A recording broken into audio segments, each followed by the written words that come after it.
Today we talk about how can you fix this problem or know how you can do that on your old PDF reader app. So all you have to do, so you just click here on settings, click on it here. When you just click on settings, it's going to show for you list like this here. So then you go down, just keep going down here, click on apps, then you come to apps list here, and here you're looking for all PDF reader app, or just click on search. Then here add all PDF reader app, it's going to show for you like this, click on it.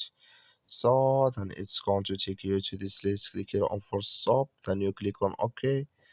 Then you go down, just click here on storage, come to storage list here, just click here on clear cache. Then all you have to do, so you just restart your phone, install it again, then it's going to work with you.